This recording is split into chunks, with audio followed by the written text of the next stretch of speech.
আমি আজকে আপনাদেরকে বলে দিই, আপনারা আমার প্রাণের নবী সরকারে মদিনা তিনি বলে দিয়েছেন, যেই ব্যক্তি সবার আগে মসজিদে যাবে রে জুমার নামাজ পড়ার জন্য, এবং সবার পরে তিনি মসজিদ থেকে বের হয়ে আসবে, যার বাড়ি যত দূর মসজিদ থেকে তত বেশি নিয়ামতের অধিকারী হবে।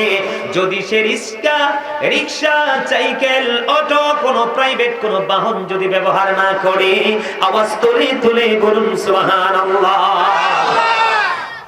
বন্ধুরি আমার হৃদয় জানালা খোলে তোমরা সবাই শোনো, ও ফিরোজপুরের আমার ভাই বাবারা, আমার মা বোনদেরকে ডেকে ডেকে বলবো গো, হৃদয় জানালা খোলে তোমরা সবাই শোনো। কারণ মাই পারে সন্তানকে মানুষের মতো মানুষ বানাতে, এই জন্য মাকে বেশি বেশি করে কোরআন হাদিসের কৌশল জানা লাগবে। ঠিক কিনা বলে?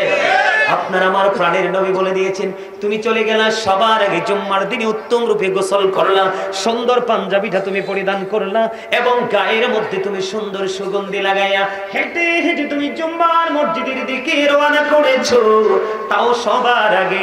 এবং সবার আগে গেলা, তোমার কোনো টেনশন নেই, সব মানুষ পারাপারি করে বের হয়ে গেল, তুমি ধৈর্য ধরেছো, তাসবিহ তাহলিল পড়েছো, নফল নামাজ পড়েছো, সবার পরে তুমি মসজিদ থেকে বের হয়ে তুমি তোমার গন্তব্যের দিকে রওনা দিয়েছো।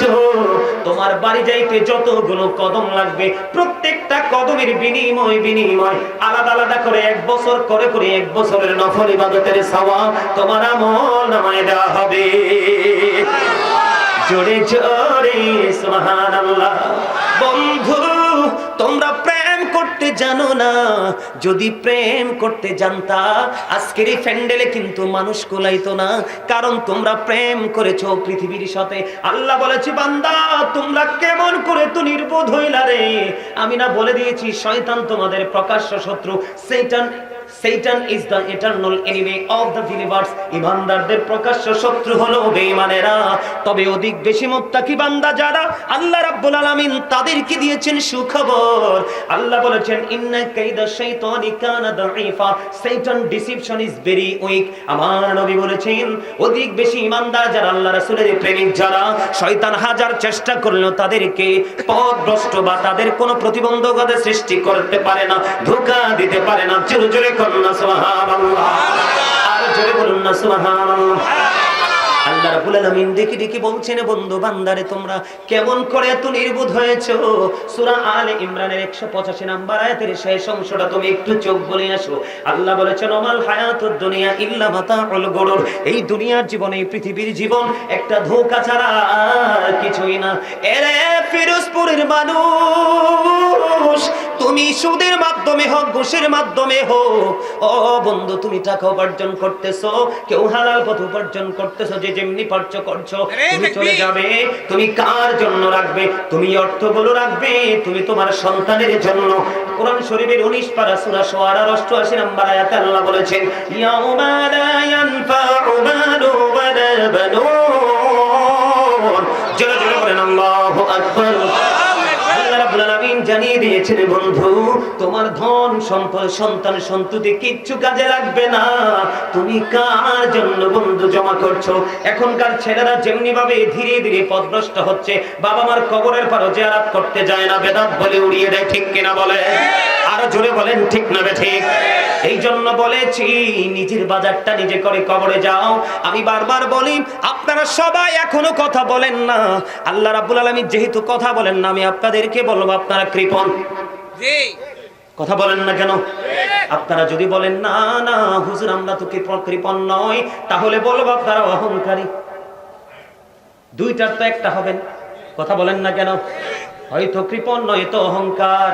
আল্লাহ ডাজন্ট লাইক দ্য প্রাউড। আল্লাহ অহংকারীকে পছন্দ করেন না, কারণ অহংকার একমাত্র আল্লাহরই সাজে, যিনি আল্লাহ ইজ ওয়ান, কুল হুয়াল্লাহু আহাদ, লা শারীক, যার সাথে কোনো শরীক নেই, যার কোনো ক্ষয় নেই, যার কোনো বিনাশ নেই, যার কোনো মরণ নেই। তিনি পৃথিবীর সবকিছু, সৃষ্টি জগতের সবকিছু থেকে তিনি পবিত্র, ইভেন স্থান থেকেও তিনি পবিত্র। আপনার সামনে আমি জিকির করছি, অথচ জিকির করা ফরজ। জিকির করা কি ফরজ? আমি সুবহানাল্লাহ বলছি, আল্লাহর জিকির। আলহামদুলিল্লাহ বলছি জিকির, লা ইলাহা ইল্লাল্লাহ বলছি জিকির, কাউকে সৎ কাজের জন্য ডাকছি এটাও জিকির, কাউকে অসৎ কাজ করতে নিষেধ করছি এটাও জিকির, নামাজ পড়তেছি এটাও জিকির, আমি হজ করতে গেলাম এটাও জিকির। নামাজ হলো জিকিরের জলসা, যেটা একই জায়গায় দাঁড়িয়ে এবং বসে সম্পূর্ণ করা হয়, এটাকে বলা হয় জিকিরের জলসা। যেটা বিভিন্ন জায়গা পরিদর্শন করে সম্পূর্ণ করা হয়, এটাকে বলা হয় জিকিরের জুলুস। জোরে জোরে সুবহানাল্লাহ। লবণ ছাড়া খাবার খাইতে পারবেন? কেন? স্বাদ হবে না, এই জন্য খেতে পারবে না, তাই না? আপনাদের উত্তর সঠিক হয়েছে। লবণ ছাড়া যেমনি খাবার মজা হয় না, মজা না হইলে যেমনি খাবারটা খাওয়া সম্ভব না, ঠিক তেমনি ভাবে আল্লাহ রাসূলের প্রেমিক আপনি যতক্ষণ হতে না পারবেন ততক্ষণ পর্যন্ত আপনার কাছে আমল মজা লাগবে না। যতক্ষণ আপনি আমলকে মজা হিসাবে নিতে না পারবেন ততক্ষণ আপনার আমল করতেও মন চাইবে না। আমার কথা কি আপনারা বুঝেন? আরো জোরে বুঝ, আমার কথা কি আপনারা বুঝেন? তাহলে কেন কথা বলেন না? আপনারা কি জানেন জিকিরের মর্যাদা কত? জানেন না? আল্লাহ বলেছেন, এদিকে তাকান, আল্লাহ বলেছেন remember me then I will remember you. Allah বলেছেন ফাযকুরুনি আযকুরুকুম, remember me then I will remember you. তোমরা আমাকে স্মরণ করো, আমি তোমাদেরকে স্মরণ করব। বলছে কে? আল্লাহ। আরো যারা বলেন কে? আল্লাহরে ওটা দিতে পারেন না, আল্লাহরই আল্লাহ। আচ্ছা, মনে হয় এক সপ্তাহ ধরে খাবারে খায় না কিছু লোক, আমার কাছে এরকম লাগে। আরে ওই যে বলছি, আপনি তো আপনার পরিচয় জানেন না, কেমনে আল্লাহরে ডাক দিবেন? আল্লাহ কি কয় জানেন? কোরআন শরীফের 30 পারা সূরা ইনফিতার আল্লাহ বলেছেন, ফি আই সূরাতিম মা শাআ রাক্কাবাক। আল্লাহ ক্রিয়েটেড দ্য মাইন্ড। আল্লাহর মন মতো করে আমাদেরকে সৃষ্টি করেছেন, ইচ্ছে মতো করে আমাদেরকে গঠন করেছেন। এবার বলেন তো, আল্লাহর মন মতো পথে কি আমরা চলছি? আল্লাহর পথের তো তোয়াক্কাই করছি না, নিজেরা নিজেদের মতো করে রাস্তা দিন দিন আমরা নতুন নতুন আবিষ্কার করছি, তাই না? এটাই হলো আমরা মুসলমান হিসেবে ধ্বংসের কারণ। আল্লাহ কি কয়? আমাদেরকে আল্লাহর ইচ্ছে মতো করে কি করেছেন? গঠন করেছেন। কার কথা? আল্লাহর কথা। 30 পারা সূরা ইনফিতার। এখন আমরা কি আল্লাহর মন মতো, আল্লাহর ইচ্ছে মতো পথে চলছি? চলছি না। মনে রাখবেন, যত বড় আপনি পাওয়ারফুল পারসনই হন না কেন, পৃথিবীতে যতই প্রভাব দেখান না কেন, আপনাকে কিন্তু মরতে হবে। ইন্না বাতশা রাব্বিকা লাশাদীদ, the seizing of Allah is difficult. আল্লাহর ধরা, আল্লাহর পাকড়াও বড় শক্ত, বড় কঠিন। ইন্নাল্লাহা সারিউল হিসাব, Allah is going to take account. Allah হিসাব গ্রহণে অত্যন্ত তৎপর। কোথায় যাবে? পৃথিবীতে অভাবে পড়লে টাকা ধার পাওয়া যায়, অসুস্থ হলে হসপিটাল খুঁজে পাওয়া যায়, ডাক্তার একটা না হলে আরেকটা চেঞ্জ করা যায়। কথা বলেন না কেন? এরকম না বিষয়টা? যদি পারিবারিক কোনো দ্বন্দ্বে জড়িয়ে যায়, বড় কোনো মামু খালু থাকলে টেলিফোন দিয়ে সলভ করা যায়, যায় না? কিন্তু ফিউচারটা বড় ভয়ঙ্কর। আল্লাহ কয় লা ইয়ামুতু, people will not die that day. মরার সুযোগ নেই। ফিহা ওয়ালা ইয়াহইয়া, people will not be able to live that day, বাঁচার সুযোগ নাই। আল্লাহ বলেছেন ওমাহু মানহাবি গায়বি, people will not be able to escape that day, পালিয়ে যাওয়ার সুযোগ, বাঁচার সুযোগ নাই, মরার সুযোগ নাই, পালিয়ে যাওয়ারও। বন্ধুরে আমার, এটা যেমন কথা রে, তার চেয়েও বড় ভয়ঙ্কর কথা হলো বন্ধু, পৃথিবীর বুকে তোমার তৌফিক অনুযায়ী, টাকা অনুযায়ী যত ইচ্ছা তুমি খাবার জোগাড় করে খেতে পারো। যদি তুমি লাইনচ্যুত হয়ে যাও, পথভ্রষ্ট হয়ে যাও, কপাল পোড়া হয়ে যাও, তোমার জন্য বড় ভয়ঙ্কর খবর। আল্লাহ রাব্বুল আলামিন জানিয়ে দিয়েছেন, একটা খাবার বরাদ্দ রাখা আছে, সেটার নাম হলো বন্ধু জাক্কুম। এই বর্তমানে যদি এই ফিরোজপুরের জমিনে একটা ফোঁটা জাক্কুম পড়ে রে, গোটা পৃথিবীর মাটি বন্ধু বিষাক্ত হয়ে যাবে, কিয়ামত পর্যন্ত কোনো শস্য পৃথিবীতে ফলাতে পারবো না। এত ভয়ঙ্কর খাবার, সামনে নিতে দেরি দাঁতগুলো ঝরে পড়ে যাবে, পেটে একটা অংশ সরিষা পরিমাণ ঢুকতে দেরি ভিতর থেকে সব কিছু লিকুইড হয়ে বের হয়ে যাবে রে। ও বন্ধু, এখনো সময় আছে, নিজেকে শুধরে নাও, 100% ইমানদার হও, 100% অন্তরে ভয় সৃষ্টি করো, তাহলে উপায় নাই। বন্ধু, হাদিস শরীফের মধ্যে এসেছে, আল্লাহর হাবিব বলেছেন, আরেকটা খাবার লাইনচ্যুত যারা হয়ে গেছো, বিভিন্ন পাপে যারা যুক্ত হয়ে গেছো, ওই সমস্ত উম্মত গুলোর জন্য আরেকটা ভয়ঙ্কর খাবার। আহারে পিরোজপুরের মানুষ, কেমন করে বলবো রে বন্ধু, আমার নবী বলেছেন আরেকটা খাবার বরাদ্দ করা আছে, যেটার নাম হলো বন্ধু তিনাতুল কাবাল। ইয়া রাসূলুল্লাহ, ইয়া হাবিবাল্লাহ, নবী গো, এই তিনাতুল কাবালটা কি গো নবী? আমার নবী বলেছে এই তিনাতুল কাবালটা হলো আরেকটা জাহান্নামের নিংড়ানো রক্তপুঁজ। আওয়াজ তুলে বলেন না নাউজুবিল্লাহ। ঘামের গন্ধ কইলেই কিন্তু একজন আরেকজনের কাছে আমরা বসতে পারি না, ঠিক কিনা বলেন? এই তুই তাড়াতাড়ি যা, ড্রেসটা চেঞ্জ করে আয়, অথবা ফ্রেশ হয়ে আয়, ঠিক না বে ঠিক? বন্ধু, আমি মিথ্যা বলছি না, আপনাদেরকে অতিরিক্ত ভয় লাগানোর জন্য বলছি না, যা সত্য, দীর্ঘদিন গবেষণা করে যা তথ্য কালেক্ট করেছি তাই বলেছি রে বন্ধু। এখনকার মানুষ এত বড় পাপী রে, সকাল টু সন্ধ্যা আমি মানুষের চেহারার দিকে তাকাইয়া দেখি ইসলামের কোনো কিছুই তার সাথে নাই। কথা বলেন না কেন? কিছুই নাই। আমি কেমন করে বলবো বন্ধু, কোন দিকটা নিয়ে বলবো? দেখবেন এখন রাস্তায় দেখা হলে কেউ কাউকে সালাম দেয় না, মানুষ একজন মারা গেলে তার জানাজায় শরীক হয় না, কবরের পারে গেলে দুইটা হাত তুলে নমনীয় দোয়াও করতে চায় না, ঠিক কিনা বলেন? আজান দিলে মসজিদ অত্যন্ত ডিজাইনেবল, পাড়ায় পাড়ায় মহল্লায় মহল্লায় আজান দেওয়ার পরে মসজিদে মুসল্লিও খুঁজে পাওয়া যায় না। ইসলাম যখন প্রকাশিত হয়েছিল তখন ইসলামটা গরিব ছিল, তখন পৃথিবীর অবস্থা ভালো ছিল না। রিসালাত যখন আমাদের মাঝে আসলো, কি আসলো? কথা বলেন না কেন? আপনারা কি রিসালাতের বিপক্ষের লোক? রিসালাতকে যদি অবিশ্বাস করেন, অস্বীকার করেন, আমি বলছি তাওহীদকে যতই তুমি ডাকো রে, তোমার এই ডাক আল্লাহ পর্যন্ত পৌঁছাবে না। তুমি তাওহীদকে বিশ্বাস করতে হলে, সম্মান জানাতে হলে, তুমি রিসালাতকে বিশ্বাসের মধ্য দিয়ে যেতে হবে। কথা বলেন না কেন? আপনি আল্লাহ শব্দ শিখেছেন কি আসার কারণে? রিসালাতের কারণে। আপনি নামাজ নামক জিকির করার ট্রেনিং নিয়েছেন কোত্থেকে? রিসালাত থেকে।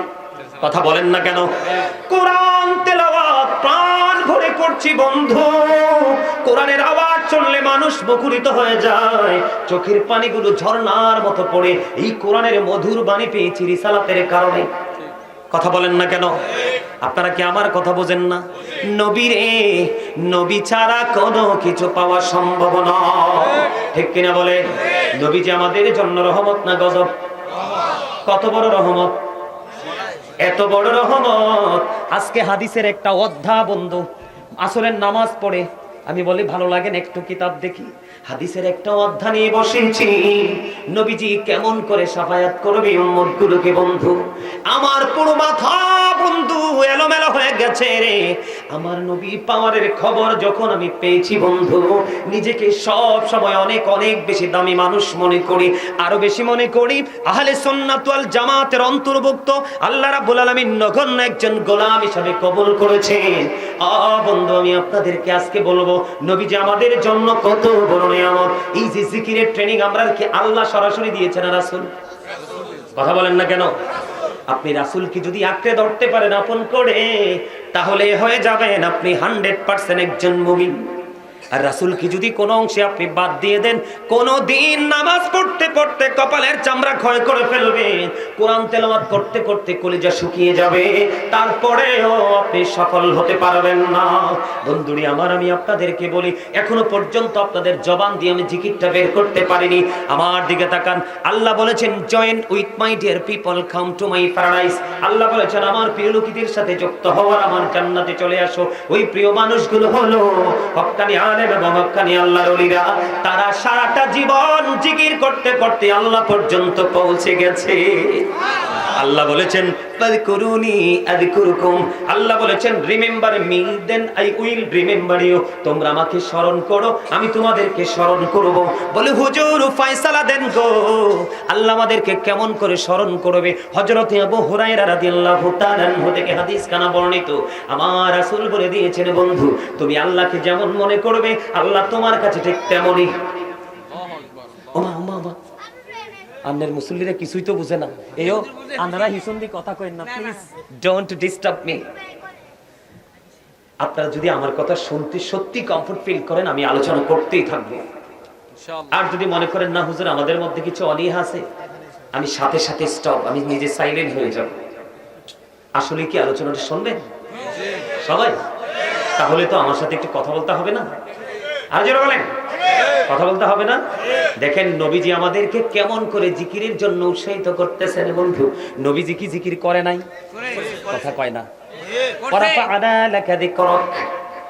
কোরআন থেকে দলিল, নবীজি জিকির কেমন করে করছে বন্ধু।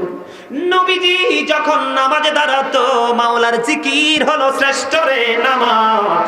আমার নবীজির পা মুবারক ফুলে বন্ধু লোহ মুবারক বের হয়ে আসতো, তারপরেও নামাজ শেষ হতো না। তোমরা কেমন নবীর উম্মত দাবি করো, তোমার নামাজ কেমন করে পড়ো? একটা সেকেন্ডও যাইয়া সেজদায় তুমি থাকো না, ঠিক কিনা বলেন? একটা সেকেন্ড তুমি সেজদায় যে দাঁড়ায় থাকতে সেজদা দিয়ে থাকতে পারো না। ইমাম সাহেব একটু লম্বা কেরাত ধরলে গলাহুরের জ্বালায় তাড়াতাড়ি ইমাম সাহেব নামাজ শেষ করে দেয়, ঠিক না বেঠি? বাংলাদেশের আমার মনে হয় 2-4টা জায়গা যারা প্রত্যেকটা মসজিদের ইমাম সাহেব বন্ধু প্রেসারের মধ্যে থাকে, তার কারণ হলো মসজিদের দায়িত্বশীল ব্যক্তি সমাজের ম্যাক্সিমামই নষ্ট মানুষ। টাকার জোরে ক্ষমতার জোরে মসজিদ পর্যন্ত নোংরা করে দিয়েছে, মসজিদের পবিত্র মিম্বার পর্যন্ত দখল করে নিয়েছে। বন্ধু ইমাম সাহেব স্বাধীনভাবে কথাও বলতে পারে না। আপনারা জানেন না গত কয়েকদিন আগে আমাদের কুমিল্লা শহরে আমার বাসার পাশে জাজরাইল একজন খতিব শোধ নিয়ে ওয়াজ করে মিম্বর থেকে নামছে, সভাপতি বলতেছে আগামী জুম্মা থেকে আপনার আসার দরকার নাই। আপনারা বলেন এই সমাজ কি ধ্বংসস্তূপ কিনা? আরো জোরে বলেন। বন্ধু আলেমদের সাথে প্রেমের ডুরি লাগাইতে হবে। আমি আপনাদেরকে বলি কেমনে। নবীজি বলতেছেন কেউ যদি জিকির করতে করতে আল্লাহর দিকে 1-2 বিঘা পরিমাণ এগিয়ে যায়, আল্লাহ কথা দিয়েছেন হাবিব আপনি আমার বান্দাগুলোকে জানিয়ে দেন আমি আমার বান্দার দিকে 1 হাত পরিমাণ এগিয়ে আসি। 1 গজ পরিমাণ আল্লাহ তার বান্দার দিকে এগিয়ে আসে। কেউ যদি জিকির করতে করতে আল্লাহর দিকে 1 হাত পরিমাণ এগিয়ে যায়, আল্লাহ কথা দিয়েছেন আমি আমার বান্দার দিকে 2 হাত পরিমাণ এগিয়ে আসি। বন্ধুরে আমার, আমাদের এই জিকিরের জলসার মধ্যে নামাজি আছে, বেনামাজি আছে, সুদখোর আছে, ঘুষখোর আছে, বিভিন্ন পাপী এবং নেকি মিলে এই পরিবেশটা, তাই তো? এটাই তো স্বাভাবিক বন্ধু। কিন্তু আল্লাহর প্রতিশ্রুতি দেখেন নবী জানিয়ে দিয়েছেন, নবীজি জানিয়ে দিয়েছেন হাবিব আপনি জানিয়ে দেন পৃথিবীর নরমাল জলসায় বসে আমার বান্দা আমার জিকির করছে গো, হাবিব আপনি জানিয়ে দেন আমি তার চাইতে উত্তম জলসায় বসে আমি আমার ওই বান্দার জিকির করতে থাকি। জোরে বলেন না সুবহানাল্লাহ, আর জোরে বলেন না সুবহানাল্লাহ। বন্ধু আরো মজার খবর রে, আমার নবীজি জানিয়ে দিয়েছেন কেউ যদি আল্লাহর দিকে জিকির করে করে সামনের দিকে এগিয়ে যায়, আল্লাহ জানিয়ে দিয়েছে হাবিব আপনি জানিয়ে দেন গো আমি আল্লাহ আমার বান্দা আমার দিকে জিকির করতে করতে হেঁটে হেঁটে আসে গো, আমি আমার বান্দাটার দিকে দৌড়ে ছুটে চলে যাই। বন্ধু তোমরা হৃদয় খুলে শোনো গো, বন্ধু তুমি 1000 জনম যদি আল্লাহকে ডাকো, আল্লাহ যদি নিজে এসে ধরা না দে কোনদিন আল্লাহর দেখা পাওয়া সম্ভব না, আল্লাহর দিদার পাওয়া সম্ভব না। আল্লাহ বলেছে হাবিব আমার বান্দাগুলো হেঁটে হেঁটে আমার দিকে আসে গো, জিকির করতে করতে আমার বান্দা আমাকে তো খুঁজে পাবে না, এই জন্য আমি দৌড়ে এসে আমার বান্দাকে ধরা দিয়ে দেই। জোরে জোরে বলুন না সুবহানাল্লাহ। আমার নবীজি বলেছে উম্মত তোমরা যখন জিকির করো গো এমন ভাবে জিকির করো মানুষে দেখলে যেন তোমারে পাগল করে। জোরে জোরে করেন আল্লাহু আকবার। আরো জোরে বলেন আল্লাহু আকবার। বন্ধু, রেফারেন্স দিতে গেলে সময় লাগবে। আপনারা তো সাধারণ মানুষ, আলেম ওলামাদের সামনে যখন আমরা আলেমরা বসবো তখন কথার নমুনা হবে অন্যরকম, কিন্তু সাধারণ লোকাল প্লেসে যখন কথা বলবো তখন আমাদের মেন্টালিটি থাকবে তৃণমূল পর্যায়ের মানুষের ব্রেইনে ঢোকানো। কথা বলেন না কেন? এই জন্য রেফারেন্স দিচ্ছি। লা ইলাহা ইল্লাল্লাহ সুবহানাল্লাহ আলহামদুলিল্লাহ লা ইলাহা ইল্লাল্লাহ লা ইলাহা ইল্লাল্লাহ লা ইলাহা ইল্লাল্লাহ সুবহানাল্লাহ আলহামদুলিল্লাহ লা ইলাহা ইল্লাল্লাহ সুবহানাল্লাহ আলহামদুলিল্লাহ লা ইলাহা ইল্লাল্লাহ লা ইলাহা ইল্লাল্লাহ লা ইলাহা নামের সাথে নাম মিশাইয়া যারে আল্লাহ পাঠাইলা, নামের সাথে নাম মিশাইয়া যারে আল্লাহ পাঠাইলা, নিজে আল্লাহ দোস্ত বলে তাহার প্রেমে মজিলা। সুবহানাল্লাহ আলহামদুলিল্লাহ লা ইলাহা ইল্লাল্লাহ লা ইলাহা ইল্লাল্লাহ লা ইলাহা ইল্লাল্লাহ লা ইলাহা ইল্লাল্লাহ মুহাম্মাদুর রাসূলুল্লাহ সাল্লাল্লাহু আলাইহি ওয়াসাল্লাম। জোরে জোরে বলুন আলহামদুলিল্লাহ। আচ্ছা, একটুখানি জিকির করছি, আপনাদের কি ভালো লাগছে? কার কার কাছে ভালো লেগেছে দুই হাত তুলে দেখান তো। আলহামদুলিল্লাহ, হাত নামান। সম্মানিত উপস্থিতি, যেটা আমি বলতে চেয়েছিলাম পুনরায় আমি আবার আমার আলোচনায় আসবো ফিরে। আমি আপনাদেরকে অসুস্থ বলেছি, আপনারা কেউ রাগ করবেন না। এই কারণে বলেছি, যখন আপনারা আমার রুহুটা ছিল না তখন কিন্তু আপনি আমিও ছিলাম না। যেদিন আপনার আমার রুহুটা দেহ থেকে আবার দেহের মধ্যে যুক্ত হলো সেদিনই কিন্তু আব্দুর রহিম, আব্দুল জব্বার, ঠিক না? সম্মানিত উপস্থিতি, যেদিন আবার আপনার এই দেহ থেকে রুহুটা চলে যাবে সেদিন কিন্তু আপনাকে আর আব্দুর রহিম বলে ডাকবে না, ডাকবে মরহুম Abdur Rahim. You are dead, I am a dead. আপনি আমি আমরা সবাই কি মৃত। কথা বলেন না কেন? আমরা কি মরা না? আর যারা বলেন না। তাহলে এখান থেকে আপনি কি নির্দেশনা পেলেন? আপনার এই দেহটা আসল নয়, আসল হলো আপনার রূহটা। আপনার রূহটা, আপনার মনটা যেদিকে যাবে আপনিও কিন্তু সেদিকেই। রূহের গতি যেই দিকে দেহের গতিও। তাহলে এখানে কি আপনার দেহ থাকবে নাকি রূহটাও থাকবে? আমার কথা বলেন না? আরে দেহের সাথে রূহ থাকতে হবে। দেহ এবং আত্মা মিলেই তো মানুষ। একটা ছাড়া আরেকটার কোন মানুষ বলে? আপনি তো আপনার নিজেকেই চিনেন না, অন্যকে পরিচয় কিভাবে করাবেন? নিজেকে নিজে চিনতে হবে। প্রত্যেকটা মানুষ ডবল। প্রত্যেকটা মানুষ কি কথা বলে না? প্রত্যেকটা মানুষ কি ডবল? একটা মানুষই কিন্তু সিঙ্গেল নন।